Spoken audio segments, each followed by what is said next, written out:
तो चलिए दोस्तों, कैसे हैं आप सभी। मैं प्रवीण शर्मा आज आपके लिए एक नया टॉपिक लेके आया हूं केमिस्ट्री में, दैट इज सरफेस केमिस्ट्री। ठीक है, सरफेस केमिस्ट्री सबसे इंपॉर्टेंट और केमिस्ट्री में सबसे इजी चैप्टर है। ठीक है, देखिए तो चैप्टर स्टार्ट करने से पहले हम बात करेंगे कि सरफेस केमिस्ट्री में हम किन चीजों के बारे में स्टडी करेंगे। हम स्टडी करेंगे यहां पर सरफेस के बारे में और सरफेस की नेचर कैसी है। ठीक है, और नेचर होने के साथ साथ किसी भी सॉलिड या लिक्विड के सरफेस पे कौन कौन से फिनोमेना हुआ करते हैं। ठीक है, अब देखिए आप जिस तरह से हम बात करेंगे नेचर एंड फिनोमेना की, अगर हम सरफेस की बात करें, जैसे आप कंसीडर करते हैं, मान लीजिए लिक्विड वाटर आप कंसीडर करते हैं। ठीक है, वाटर के मॉलिक्यूल इस तरह से प्रेजेंट हुआ करते हैं।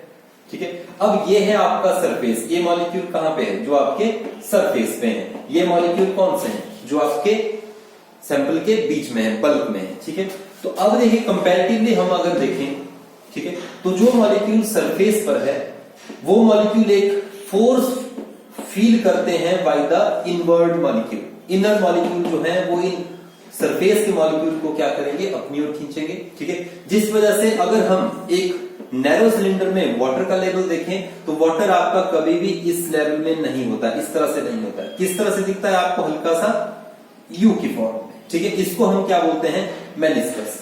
ठीक है, अगर वॉल्यूमेट्रिक टाइट्रेशन की बात करें, अगर आपने प्रैक्टिकल्स किए होंगे, तो अगर हमारे पास जैसे ये रीडिंग है आपके पास, मान लीजिए 10.5, और अगर इसके नीचे के लेवल को देखें तो ये होती है आपके पास लगभग 10.3।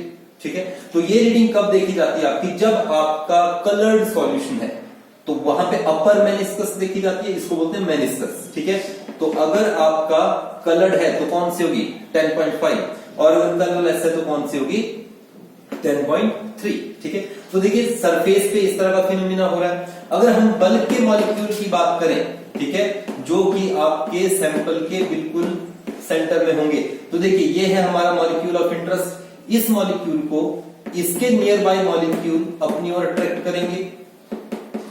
ठीक है, अब देखिए इस मॉलिक्यूल पे जैसे ये मॉलिक्यूल इसको अपनी ओर खींच रहा है, ये भी अपनी ओर खींच रहा है, तो एक नेट फोर्स इस पे क्या होगी आपकी, जीरो। दोनों फोर्सेस क्या हो जाएंगी, काउंटर बैलेंस। ठीक है, तो देखिए सरफेस पे फिनोमिना कुछ अलग है, बल्क में फिनोमिना या बल्क में प्रॉपर्टीज आपके सैंपल की डिफरेंट है। ठीक है, तो इन्हीं बातों को हम स्टडी करेंगे सरफेस केमिस्ट्री में, किसी सॉलिड या लिक्विड के सरफेस की नेचर कैसी है और उस पे कौन से फिनोमिना हुआ करते हैं। ठीक है, अब इसमें बात करेंगे हम आगे, दैट इज कि सपोज आप कंसीडर करते हैं, सबसे कॉमन एग्जांपल है आपका कि जैसे आप एक गिलास कंसीडर कर लिया, उसमें हम क्या करते हैं, कोल्ड वाटर ऐड करते हैं। ठीक है, तो क्या होता है आप थोड़ी देर में देखते हैं कि बाहर से वाटर वेपर्स, ठीक है, तो वाटर मॉलिक्यूल क्या हो जाते हैं, सरफेस पे अटैच हो जाते हैं। इसी तरह से और एग्जांपल की अगर हम बात करें, जैसे आपने मान लीजिए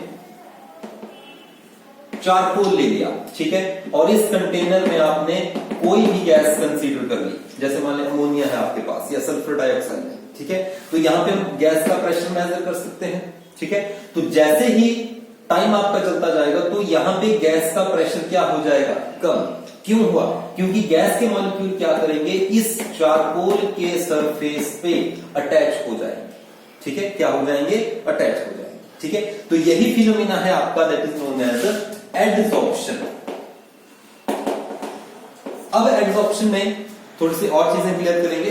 एक टर्म आती है आपके पास एडसॉर्बेंट एंड एडसॉर्बेट। मान लीजिए आपने कंसीडर किया ये आपके पास कोई सॉलिड है या लिक्विड हो सकता है। ठीक है, दूसरा आप कंसीडर कर रहे हैं, दूसरा जो आपके पास स्पीशीज है दैट इज लिक्विड और गैस। ठीक है, तो क्या होता है कि गैस या लिक्विड के मॉलिक्यूल इसके सरफेस की ओर अट्रैक्ट हो जाते हैं और इस तरह की लेयर बना देते हैं जो कि इसके सरफेस पे बनती है। ठीक है, तो याद रखना आपने यहाँ पे सॉलिड या लिक्विड की कोई भी सब्सटेंस जिसके सरफेस पे दूसरी स्पीशीज के मॉलिक्यूल आके अटैच हो रहे हैं, दैट इज नोन एज एडसॉर्बेंट। ठीक है, जिसके सरफेस पे ये फिनोमिना हो रहा है, दैट इज नोन एज एडसॉर्बेंट। और जो मॉलिक्यूल आके अटैच हो रहे हैं उनको हम बोलेंगे एडसॉर्बेट। तो देखिए डेफिनेशन क्या बन गई, ये आपकी बिल्कुल क्लियर हो। एडसॉर्बेंट ये हो गया आपके पास substance on the surface of which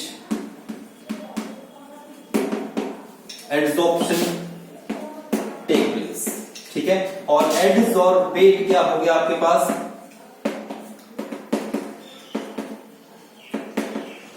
the substance which get adsorbed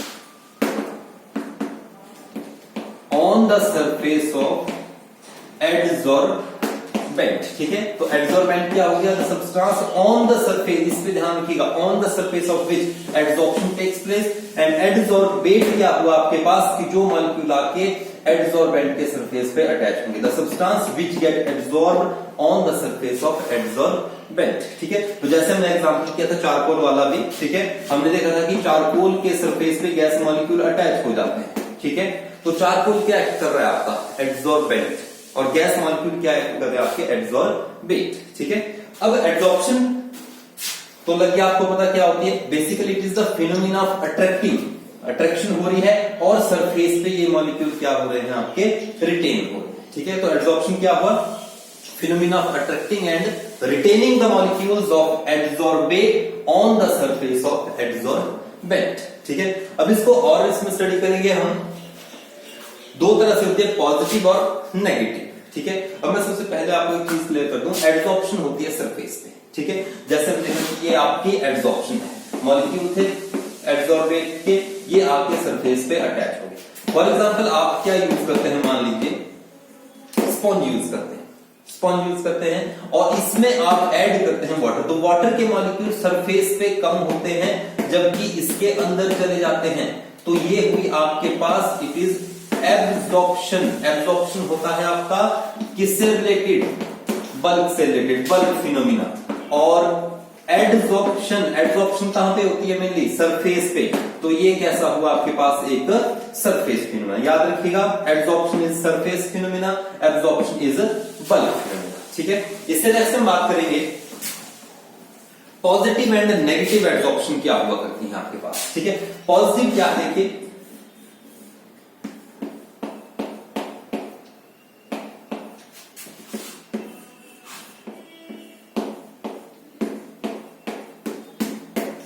ये है आपका एडसॉर्बेंट, ठीक है। और ये मॉलिक्यूल किसके हैं,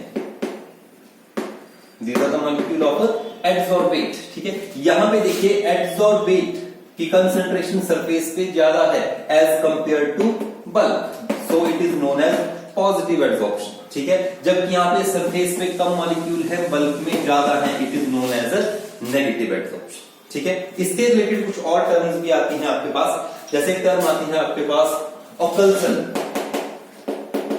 ऑकल्सन में क्या होता है कि ऑकल्सन में गैस इज एडसॉर्ब्ड ऑन मेटल, याद रखिए ऑकल्सन क्या होता है, adsorption of gas on metal, ठीक है। दूसरी टर्म और आती है दैट इज ज़ॉर्प्शन। ज़ॉर्प्शन होता है ऐसा फिनोमिना जिसमें एडसॉर्प्शन एंड एडसॉर्प्शन दोनों चीजें आपकी साइमल्टेनियसली हुआ करती है, ठीक है। ऑक्सीजन क्या हो गया, adsorption of gas on the surface of metal, and sorption क्या हुआ, the phenomena in which adsorption and absorption simultaneously takes place, ठीक है। अब देखिए हम बात करेंगे इसमें नेक्स्ट कि फिजिकल केमिस्ट्री हम पढ़ रहे हैं तो थर्मोडायनामिक्स की तो बात जरूर होगी, ठीक है। तो थर्मोडायनामिक्स के में हमने पढ़ा है क्लास में कि स्पॉन्टेनिटी का क्राइटेरिया क्या होता है, ठीक है। कि आपके पास delta H change in enthalpy कैसा होना चाहिए, ठीक है, एंट्रोपी कैसे होनी है, और ये इक्वेशन आती है आपके पास delta G is equal to delta H minus T delta S, ठीक है। यहां पे देखिए सबसे पहले बता दूं आपको कि स्पॉन्टेनिटी या फिजिबिलिटी के लिए थर्मोडायनामिक्स के अकॉर्डिंग क्या क्राइटेरिया है। अगर स्टार्टिंग की हम बात करें तो उसमें बोला गया था कि एनर्जी या इसको आप बोल सकते हैं एंथैल्पी शुड डिक्रीज। एंथैल्पी क्या होनी चाहिए? डिक्रीज। डिक्रीज होगी तो वैल्यू कैसी आएगी? नेगेटिव। और दूसरा होता है आपका एंट्रोपी से रिलेटेड, एंट्रोपी शुड इंक्रीज, तो एंट्रोपी की वैल्यू कैसी? पॉजिटिव। बट हर केस में रिएक्शन में ये चीजें फॉलो नहीं हुआ करती। देखिए अब एनर्जी तो हर रिएक्शन में डिक्रीज करती है, बट कुछ रिएक्शन ऐसे हैं, जैसे आपने लिया कैल्शियम कार्बोनेट, रूम टेम्परेचर पे डिकम्पोज इजीली नहीं होता है, ठीक है, तो हम इसको क्या करते हैं? हीट कर देते हैं। तो हीट करने का मतलब क्या हुआ कि ये रिएक्शन कैसा बन गया आपका? एंडोथर्मिक। तो एंडोथर्मिक तो वो हुआ कि जब हम इसको हीट दे रहे हैं तो एंथैल्पी एनर्जी की वैल्यू कैसी आई? पॉजिटिव होनी चाहिए थी, कैसी? नेगेटिव, ठीक है। जबकि यहाँ पे एंट्रोपी की अगर हम बात करें तो एंट्रोपी में अगर आप कोई गैसेस कंसीडर कर रहे हैं इस तरह से, या आप अमोनिया की फॉर्मेशन ले लीजिए, ये भी आप गैसेस फॉर्म में होती हैं, ठीक है। तो यहाँ पे दो मॉलिक्यूल अलग अलग थे, ठीक है, बट जब इन्होंने रिएक्ट किया, कंबाइन किया, तो अमोनिया बन गया। तो यहाँ पे एंट्रोपी क्या हो गई? डिक्रीज, ठीक है। तो इन्हीं दो क्राइटेरिया के बेसिस पे हम स्पॉन्टेनिटी को एक्सप्लेन नहीं कर सकते हैं, इसीलिए कंसेप्ट आया था आपका फ्री एनर्जी का, ठीक है।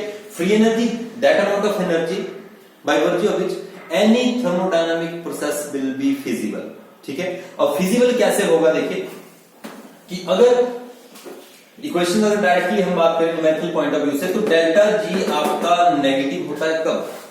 जब आपका रिएक्शन स्पॉन्टेनियस। स्पॉन्टेनियस या फिजिबिलिटी का मतलब है कि रिएक्शन आपका होगा, ठीक है। अगर हम डेल्टा जी की बात करें पॉजिटिव, तो पॉजिटिव कैसा हुआ? Non spontaneous. और अगर डेल्टा जी आपका 0 है तो आपके सिस्टम में क्या एस्टेब्लिश हो जाएगा? इक्विलिब्रियम, ठीक है। अब इसी इक्वेशन को हम बात करेंगे एडसॉर्प्शन में, ठीक है। तो देखिए जैसे आपके पास ये है एडसॉर्बेंट, ठीक है, और ये है आपके एडसॉर्बेट के, ठीक है। जब इन्होंने डिफ्यूज करना है इसकी ओर और ये अट्रैक्शन होगी, तो इन दोनों के बीच में जब इस तरह की ये लेयर फॉर्म करेंगे, ठीक है, तो यहां पे क्या अट्रैक्शन हो रही है, तो अट्रैक्शन में आपको पता है क्या होता है? एनर्जी रिलीज होती है। तो उस बेसिस पे डेल्टा एच कैसा बन गया आपका? नेगेटिव, ठीक है। अब ये देखिए अगर मान लीजिए एडसॉर्बेंट आपका सॉलिड है, ठीक है, और एडसॉर्बेट आपका गैस, तो आपको पता है कि सबसे ज्यादा एंट्रोपी किसकी होती है? गैसेस की। आफ्टर दैट कम होती है लिक्विड की, और सबसे कम डिसऑर्डर होता है आपका सॉलिड में, ठीक है। तो यहां पे जब ये मॉलिक्यूल आपके फ्री हैं एडसॉर्बेट के, तो एंट्रोपी क्या है? मैक्सिमम। बट जब ये रिटेन हो गए एडसॉर्बेंट के सरफेस पे, तो अब इनमें डिसऑर्डर क्या हुआ? कम। तो एंट्रोपी क्या होगी आपकी? डिक्रीज। तो that's why this delta S will also be negative, ठीक है। अब डेल्टा एच भी नेगेटिव हो गया, डेल्टा एस भी नेगेटिव हो गया। अगर हम बात करें फंक्शंस की, स्टेट फंक्शंस की, तो देखिए एंथैल्पी भी आपका एक स्टेट फंक्शन हुआ करता है, एंट्रोपी भी आपका एक स्टेट फंक्शन हुआ करता है, ठीक है। तो इसीलिए डेल्टा जी भी आपका कैसा होगा? नेगेटिव। तो मैंने आपको बात बताई कि डेल्टा जी नेगेटिव होता है, it means that thermodynamic process is feasible और स्पॉन्टेनियस, ठीक है। तो यही बात है यहां पर कि डेल्टा जी आपका क्या होता है? नेगेटिव आया इस केस में, ठीक है, क्योंकि देखिए एनर्जी भी रिलीज हो रही है तो नेगेटिव बन गया, एंट्रोपी भी डिक्रीज हो रही है तो नेगेटिव बन गया, इसलिए डेल्टा जी भी आपका कैसा होगा? नेगेटिव होगा। It means adsorption is a thermodynamically feasible process, ठीक है। अब ये आपका इक्वेशन हमने यहां पर पुट किया, ठीक है। अब इसके नेक्स्ट देखिए बात करेंगे हम कि ये अट्रैक्शन किस तरह से हो रही है, सिंगल लेयर बनेगी या मल्टी मॉलिक्यूलर लेयर बनेगी, ठीक है। और इन मॉलिक्यूल्स के बीच में एडसॉर्बेट और एडसॉर्बेंट के बीच में फोर्सेस किस टाइप की होंगी, ठीक है। तो या फिजिकल फोर्सेस होंगी या स्ट्रॉन्ग केमिकल बॉन्ड्स होंगे, ठीक है। तो उस बेसिस पे एडसॉर्प्शन को दो तरह से कैटेगराइज किया जाता है, physical adsorption and chemical adsorption. देखिएगा आप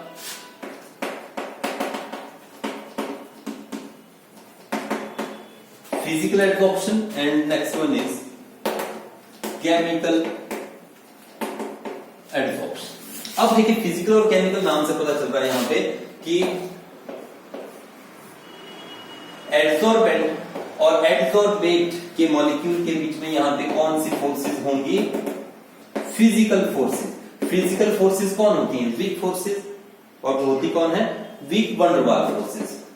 there will be van der Waals forces. जबकि यहां पे क्या होगा? There will be strong chemical forces या there will be strong chemical bonds.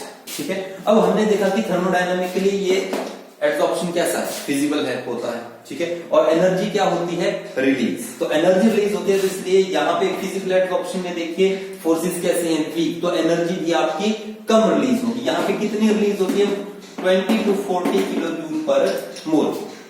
जबकि स्ट्रॉन्ग केमिकल बॉन्ड जब आपका होगा यहाँ पे, ठीक है, अब स्ट्रॉन्ग केमिकल बॉन्ड है, ठीक है, तो एनर्जी ज्यादा रिलीज होगी. ठीक है, अब कितनी एनर्जी रिलीज होती है, देखिए 80 to 240 किलो जूल पर मोल. समझ आप यहाँ पे. अब दूसरा बात करें यहाँ पे, अब फिजिकल एब्जॉर्प्शन में फोर्सेस कैसी हैं, वीक. ठीक है, तो अगर हम टेम्परेचर और प्रेशर में चेंजेस लाएं तो ये प्रोसेस आपका रिवर्स भी होता है. ठीक है, तो ये नेचर में कैसा हुआ, रिवर्सिबल. जैसे मान लीजिए आपने सॉलिड लिया, एड्सॉर्बेंट, गैस लिया आपने एड्सॉर्बेट, तो गैस आपकी एड्सॉर्ब हो जाएगी on the surface of solid with evolution of heat. ठीक है, बट अगर हम यहां पे गैस का प्रेशर इंक्रीज कर देते हैं, ठीक है, गैस का प्रेशर इंक्रीज करते हैं, तो according to Le Chatelier principle equilibrium कहां शिफ्ट होगा, equilibrium will shift in forward direction. ठीक है, और अगर यहां पे देखिए ये हीट क्या है, रिलीज हो रही है, बट अगर हम इसको हीट एक्स्ट्रा देंगे तो ये बैक आपके अलग अलग हो जाएंगे. ठीक है, अगर आप यहां पे गैस का प्रेशर इंक्रीज करेंगे तो एब्जॉर्प्शन फास्ट होगी, बट अगर हीट के बेसिस पर देखें तो यहां पे देखिए जब एब्जॉर्प्शन में तो हीट रिलीज हो रही है, बट इसके अपोजिट अगर हम हीट इसको सप्लाई करेंगे यहां पे, ठीक है, तो ये क्या हो जाएंगे, आपकी गैस बैक डिफ्यूज हो जाएगी, अलग हो जाएगी. ठीक है, तो ये कैसा हुआ आपका नेचर में, रिवर्सिबल. जबकि केमिकल एब्जॉर्प्शन नेचर में कैसी हुआ करते हैं, इररिवर्सिबल. ठीक है, अब हम बात करेंगे लेयर किस तरह की फॉर्म होती है. कि फिजिकल एब्जॉर्प्शन है, ठीक है, तो फिजिकल एब्जॉर्प्शन में बहुत सारे मॉलिक्यूल्स आपके सरफेस पे अटैच हो जाएंगे. ठीक है, तो यहां पे आपकी सिंगल लेयर ना बनके क्या बनेगी, मल्टी मॉलिक्यूलर लेयर. जबकि यहां पे क्या बनेगी, सिर्फ आपके पास एक ही लेयर बनेगी, क्योंकि स्ट्रॉन्ग केमिकल बॉन्ड है. So there will be monomolecular layer. क्या होगी यहां पे, मोनो मॉलिक्यूलर लेयर. अब देखिए यहां पे फिजिकल फोर्सेस हैं, तो नेचर में ये कैसी होगी आपके पास, this will be non specific. कैसे होगी, नॉन स्पेसिफिक. जबकि केमिकल एब्जॉर्प्शन कैसी होगी आपकी, that will be highly specific. अब स्पेसिफिसिटी की बात करें, अगर हम बात करें सरफेस पे, ठीक है,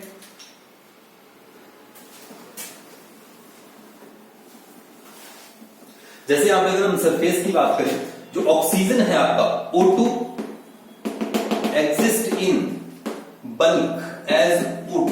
ऑक्सीजन किस फॉर्म में बल्क में प्रेजेंट होती है, O2 की फॉर्म में.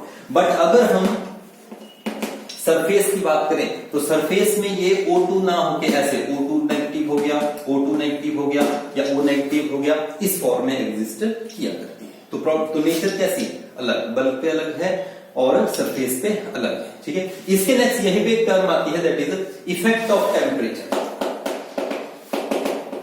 Effect of temperature at constant pressure. Pressure क्या रखना है हमने, कांस्टेंट. ठीक है, तो देखिए फिजिकल एब्जॉर्प्शन है, ठीक है, x ओवर m को लिखते हैं हम एक्सटेंट ऑफ एब्जॉर्प्शन. तो हम वेरिएशन किसके साथ देखेंगे, टेम्परेचर के साथ. ठीक है, और वही बात केमिकल एब्जॉर्प्शन में है, extent of absorption, temperature, pressure क्या रखा है हमने दोनों केसेस में, कांस्टेंट. तो देखिए फिजिकल एब्जॉर्प्शन में वीक फोर्सेस हैं, तो इट मींस कि जैसे ही हम टेम्परेचर इंक्रीज करेंगे सिस्टम का, तो एब्जॉर्प्शन का रेट आपका डिक्रीज हो जाएगा. ठीक है, इट मींस कि जब टेम्परेचर आपका कम है तो एक्सटेंट ऑफ एब्जॉर्प्शन क्या होगा, मैक्सिमम. जैसे ही आप टेम्परेचर इंक्रीज करना स्टार्ट कर देते हैं, एब्जॉर्प्शन क्या करेगी आपकी, डिक्रीज करेगी. ठीक है, जबकि केमिकल में क्या है, with the increase in temperature extent of absorption increases up to a certain value, after that it starts decreasing. ठीक है, तो यहां पे हमने एब्जॉर्प्शन की वेरिएशन देखी किसके साथ, टेम्परेचर के साथ एट कांस्टेंट प्रेशर. तो इसको हम बोलते हैं एब्जॉर्प्शन आइसोबार. आइसो मतलब सेम, सेम मतलब कांस्टेंट. तो प्रेशर क्या रखा हमने, कांस्टेंट. तो इसलिए वेरिएबल तो दो ही हुआ करते हैं मेनली आपके, टेम्परेचर एंड प्रेशर. तो हम इसकी वेरिएशन किसके साथ देखेंगे, टेम्परेचर के साथ. ठीक है, अब ये तो हो गया आपका एड्सॉर्प्शन आइसोबार, ये ग्राफ आपने बिल्कुल ध्यान रखना है। अब इसके नेक्स्ट टर्म आती है एक आपकी adsorption isotherm, adsorption isotherm. Isotherm का मतलब क्या है कि टेम्परेचर क्या लेना है हमने, टेम्परेचर विल बी कांस्टेंट। तो वेरिएशन किसके साथ देखेंगे हम, प्रेशर के साथ। यहां पे आता है फ्रेंडलिच एड्सॉर्प्शन आइसोथर्म, तो उसमें आपने ग्राफ का ध्यान रखना है। देखिए स्टार्टिंग में अगर हम बात करें इसमें ग्राफ इस तरह से बना होता है, ये है आपका एक्सटेंट ऑफ एड्सॉर्प्शन, वेरिएशन देखेंगे हम प्रेशर के साथ, ठीक है। स्टार्टिंग की अगर हम बात करें, ठीक है, तो प्रेशर के साथ एड्सॉर्प्शन लीनियरली वेरी करती है। इट मींस कि स्टार्टिंग में ग्राफ आपका कैसा होगा, स्ट्रेट लाइन। कब, जब प्रेशर आपका कम है, ठीक है। उसके बाद ये वेरी करेगा आपका इस तरह से, इस तरह अप टू कांस्टेंट। तो जब आपके पास देखिए तीन कर्व बनते हैं, low pressure, intermediate pressure and high pressure, ठीक है। तो लो प्रेशर में अगर हम बात करें, देखिए तो एक्सटेंट ऑफ एड्सॉर्प्शन है, तो लो प्रेशर में किस पे डिपेंड करेगा आपका ये, ठीक है, पावर 1/n। तो यहां पे देखिए 1/n है, अगर हम इसकी बात करें लो पे। अगर इंटरमीडिएट रेंज ऑफ प्रेशर की बात करें, h/m = k 1/n, ठीक है। तो यहां पे देखिए जो लो प्रेशर है आपका, ठीक है, तो यहां पे 1/n जो पावर है प्रेशर की, दैट विल इक्वल टू 0, क्या होगी, इक्वल टू 0, ठीक है। जबकि इंटरमीडिएट रेंज ऑफ प्रेशर में this 1/n is equal to 1, ये किसके बराबर हुआ करता है, 1 के, ठीक है।